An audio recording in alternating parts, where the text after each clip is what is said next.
The U.S. Marshals Service has a legendary history and some current concerns. I think it's Animal House with guns. Racism, you had just a lot of degradation of women, pictures hung all over. When two veteran marshals tried to raise concerns about the service from within, they were pushed out. I knew there would be some ramification. I could never imagine that in a million years. Nobody could imagine. You can't even write it's a movie. This week, the charges and congressional investigation into the U.S. Marshals Service. Staggering new records of illegal crossings into the U.S. What is the status today at the border compared to what we saw 6 months, a year ago? You're talking about over 4 million individuals in just 2 years. This week, the end of one important border control measure and possible expansion of another. Under Title VIII, when you deport somebody, you can bar somebody for 5 years, 10 years, 15 years, 20 years, or lifetime barment. And we've reported on the crisis. So her name is Angelica, and this is Nicole, and they come from Venezuela as well. Now the traumatic aftermath for hundreds of thousands. Knowing what they know now, would they have tried to come the same way they did?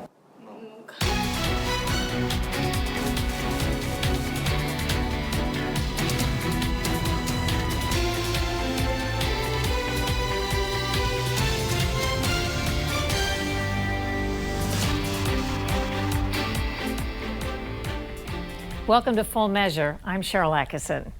You may have never run into a U.S. Marshal, but the U.S. Marshals Service is the oldest federal law enforcement body in the United States, started under George Washington.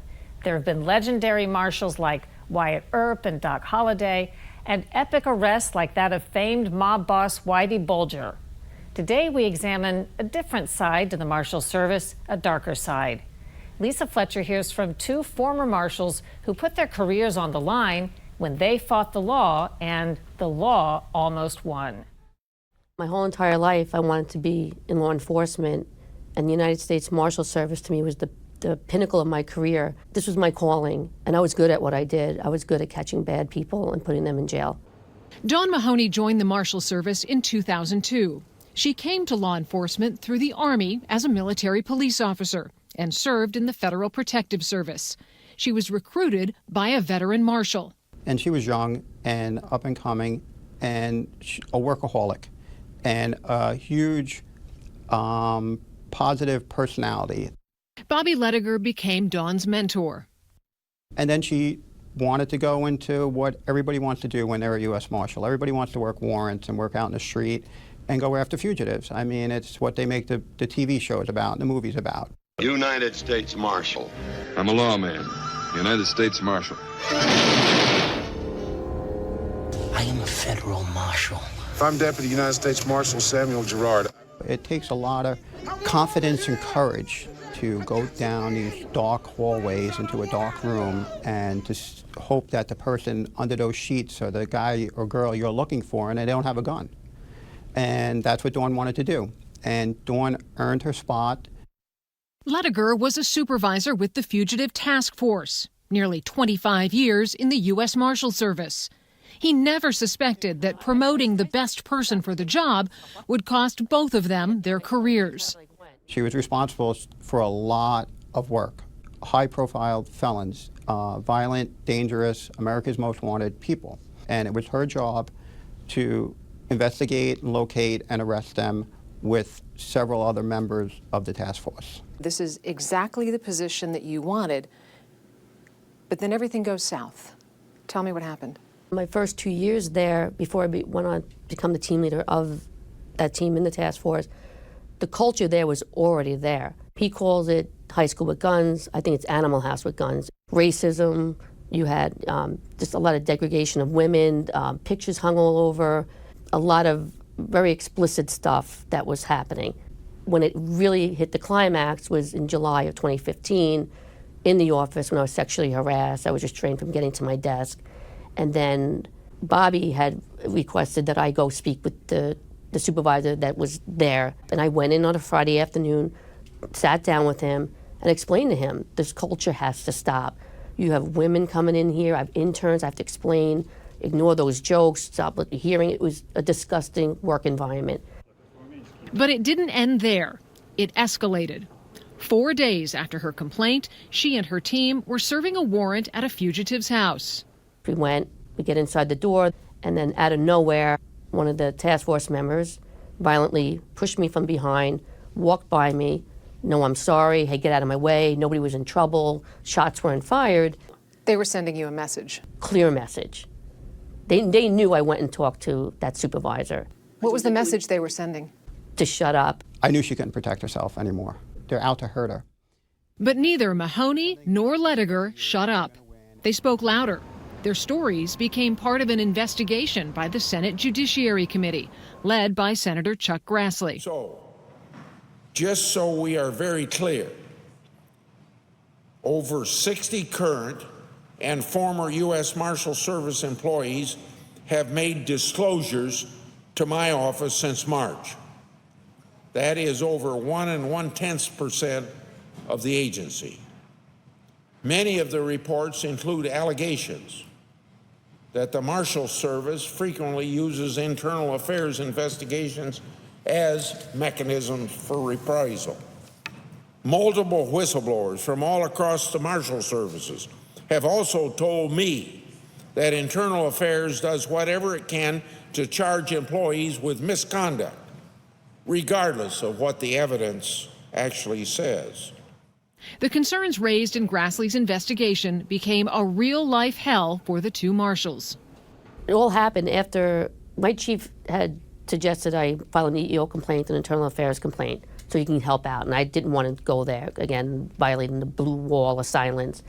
But he convinced me. So I think it was right at New Year's Day, January 2016, he comes to my house to deliver me sad news that all my claims are unsubstantiated.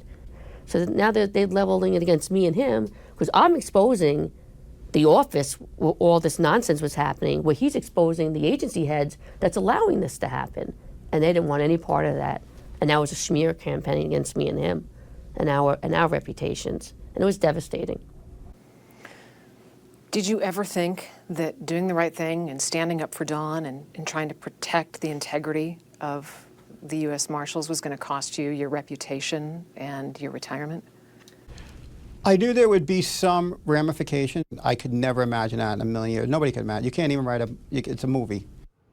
Lediger says baseless allegations came out of nowhere.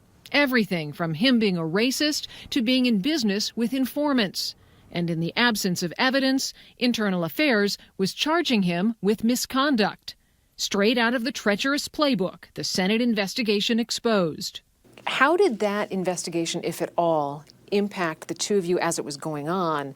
And then did anything come out of it that has changed the way the Marshal Service operates? Our cases were part of Senator Grassley's investigations. And several of the people that were involved with us at the Marshal Service headquarters leadership spots were identified as being problematic, being the reasons. And they were identified as breaking policies and violating the Code of Professional Responsibility. But oddly, nothing happened to them. The Marshals Service responded that they are not able to provide specifics related to an individual's employment record. It feels like a bit of window dressing. We spent 4 years investigating the U.S. Marshal Service. We found all of these problems, but then there's no teeth. All you gotta do is tell the truth and say, listen, this is all wrong. What happened to them, to Dawn and Bobby? It's wrong. And we gotta change this and move these people and move on. You know, but no, they came at us hard. What did that cost you? A lot of money, a lot. I was over like $25,000 in before I found an angel on my side who knew a law firm that took my case then pro bono, thank God. And in the end, did I win back a settlement? Okay.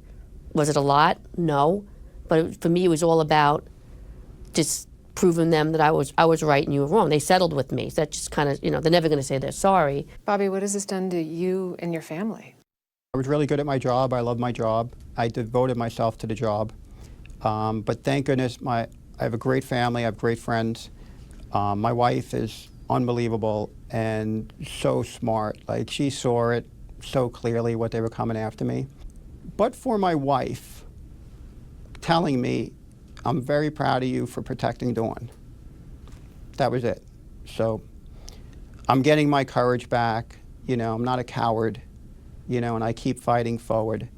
And the people that came after me and came after Dawn, they're slobs. They're cowards, you know, and they have nothing. What did Senator Grassley's investigation find? The investigation found widespread waste and misconduct at the highest levels of the U.S. Marshals Service. And it included things like inappropriate hiring practices, nepotism, ethics violations, and retaliation for whistleblowing. What happened to Lediger, the one who tried to help and seemed to have suffered quite a bit? Yeah, he was terminated about 2 months short of his retirement, so he lost all of his benefits. And he's appealing right now. He's fighting to get his pension back, but his case is on a 5-year backlog. Seems to be the case with so many whistleblowers. Yeah, thanks, Lisa. unfortunately.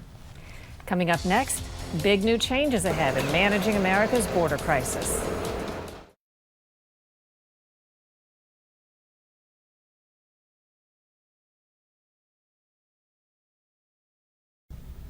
After 2 years of inaction, the Biden administration recently proposed plans to try to force asylum seekers to apply for asylum in the countries they hit before the U.S. More changes are coming. The COVID-19 national health order ends in less than 2 months. That will also mean an automatic end to a big border flashpoint, something called Title 42. Today we explain what that is and what comes next, as the number of illegal southwest border crossers is on pace to beat last year's record, 2.4 million. Title 42 lets Border Patrol quickly turn back illegal immigrants right at the border for public health reasons, in this case to reduce the risk of spreading COVID. President Trump invoked Title 42 in March of 2020. He also installed migrant protection protocols, forcing those seeking asylum to wait in Mexico, not the U.S. Those policies had a dramatic impact. By May of 2020, 90% of illegal immigrants caught at the border were being expelled. And the number intercepted dropped from about 1 million in 2019 to roughly half that in 2020. But there's been a radical shift back under President Biden, who, as a candidate, promised he would encourage foreigners to come. I would, in fact, make sure that we immediately surge to the border. All those people are seeking asylum. They deserve to be heard. That's who we are. We're a nation that says if you want to flee and you're fleeing oppression, you should come. And come they have, like never before. Democrat Henry Cuellar is from the border state of Texas. What is the status today at the border compared to what we saw 6 months, a year ago? You look at the first year under Biden, the second year under Biden, and you're talking about over 4 million individuals in just 2 years. Just 2 years. And that doesn't include the getaways, which are the ones that get away. So you're talking about historic numbers. A year ago, Biden announced plans to halt Title 42. Republicans wanted to keep it, and the fight was headed to the Supreme Court. But since then, the president has said he's ending the COVID emergency in May. The Title 42 turnbacks of illegal immigrants as an emergency health measure will go away too. But then Title 8 comes in. What is Title 8? That's another law that lets many illegal border crossers stay in the U.S. for years while their request for asylum is decided. The Biden administration has already switched to using more of Title 8 than the Title 42 immediate turnarounds. Cuellar says Title 8, if used the right way, can discourage illegal immigration more than Title 42. Because under Title 42, you expel and they can come right back. Under Title 8, when you deport somebody, then you have a law that comes in where you can bar somebody for 5 years, 10 years, 15 years, 20 years, or lifetime barment, if depending on the facts. And there's yet another factor now in play. Biden announced it in January during his only trip to the border as president. He expanded a policy that started with Venezuelans in October to citizens of Cuba, Haiti, and Nicaragua. To request asylum in the U.S., they must have a U.S. sponsor, pass a background check, and apply from their home country or come through an official port of entry. Basically, what they're saying is if somebody's going to be asking for asylum, they got to do it the right way, an orderly way, which means you go through a port of entry. If you come between a port of entry, then you will be returned I told the secretary when he first announced this, before he announced it, that he should apply to every country. That is, tell people, follow the orderly pathway, the right way, and you can get your day in court. Or if you don't, if you come in between ports of entry, then we will go ahead and return you. What are the odds you think they will expand it? Well, they went from 1 country to 4 countries, so I'm hoping that if they see this success, that they will apply this. Look, if you're going to pay an average of $6,000, $8,000 a head, and if you come to a smuggler to get you across. Yeah, to a coyote, to a smuggler. If they come in and they see a speed bump, that is, they slap them, then they're going to come in because it's a speed bump. But if they see that there are consequences and they could be returned, then that $8,000 or whatever they pay might be something they might want to think about it, because they might not be worth coming in. Right now, it's just a speed bump in many ways, so it's worth spending $8,000. Separately, as part of the newest Biden administration policy, 360,000 people a year from Cuba, Haiti, Nicaragua, and Venezuela will be legally accepted to relocate to the U.S.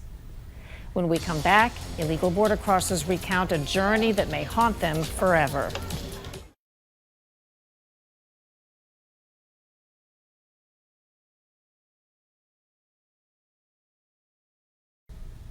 As America's border crisis continues, we recently reported from the Darien Gap in Central America. That's where hundreds of thousands of people pass through on their way to illegally cross into the U.S. It's a dangerous and sometimes deadly journey. Today we visit a hotel in San Antonio that's been turned into a Catholic charity shelter to help the illegal border crossers. Yeah, so we actually have a couple of other rooms with food and Antonio Fernandez heads up Catholic Charities in San Antonio, Texas. What would you say are the current trends compared to what you've seen over the years? So the biggest one is most of the people that we see, over 90% of them are from Venezuela. Most of them crossed the Rio Grande into the U.S. Before that, they've often spent months walking through jungle and taking boats and trains. So how many would you say per day at all of your facilities? I think over 200 people, easy. And right now we're in the process of opening a 707 facility to actually house more immigrants. And that's just in San Antonio? That's San Antonio, correct. Where does the money come from to have this infrastructure, pay the hotel rooms, pay your employees? FEMA. So FEMA is the one helping us and supporting us with almost everything. There's some expenses that FEMA will not pay, so we had to ask for donations for that. And people are very generous in San Antonio. Is this an enterprise that's costing millions and millions of dollars? Mm-hmm. Yes. So her name is Maria, and then you have Fabricio and, ¿cómo se llama? Silvana. And they're 7 and 5, vinieron de Venezuela. Yeah. And they're coming here from Venezuela. How much did it cost to move the 4 of them to here across the border? They came in here leaving Venezuela with about $1,500, but they got robbed, they had to spend money on food, and then her husband had to work in certain areas to just make it by. They were walking? 9 days. 9 days. And where will she be going? Their final destination right now is New York.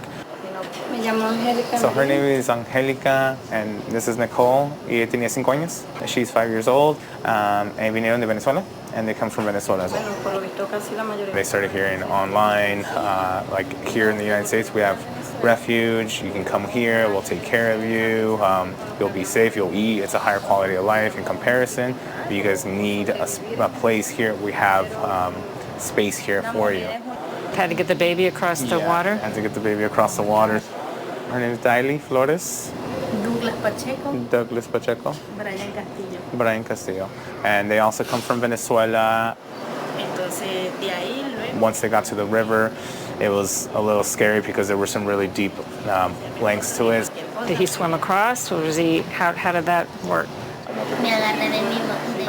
He didn't swim. He was just holding on to his mom and dad. Did she cross the river to come into the United States? Was that perilous or frightening, or it was pretty easy where she crossed? It was very traumatic since her brother did pass away in the river. How old was your brother? 24. I'm sorry. I'm sorry. He just kept going downriver and they couldn't do anything. She came over here with a group of 6 trying to look for a better life. The group of 6, the most courageous one and the one that would always put everybody above and push them forward was the brother. So right now, all her hopes and dreams are crushed. Her name is Carmen Martinez. She's from Venezuela. They walked 9 days. 3 days without food. They saw a lot of things that you shouldn't see, like rape, little kids dead. They did witness a 12-year-old getting sexually assaulted, raped, and any man that would stand in the way, they would also rape them. It's mostly Native individuals, what's in the jungle, that would jump at the opportunity. And this woman says she herself was also assaulted. In the jungle? This couple says they wanted to share their story. Her husband says the cartel will kidnap individuals and then ask for ransom. They say it happened to the mom, the father, and the sister. They do know that for her father, they tied him to a post with his hands above his head, and they beat him for 6 days straight. He says the cartel does ask for $1,500 to release each person. In Mexico, Tapachula. I will always recommend people not to come because it's a very long way to be here, months and months. I was involved with the trailer where 53 people died. So when I speak to the people here, I say just send you home. Why are you coming? Tell your people not to come because this is a very, very hard job to do. I think I've seen thousands and thousands of people, and I can tell you that they're safe. They just want to work. They want a better life. They want the American dream. Knowing what they know now, would they have tried to come the same way they did? Never again. I wouldn't wish it upon my worst enemy. That last family told us that they were heading to California. After a break, what's ahead next week on Full Measure?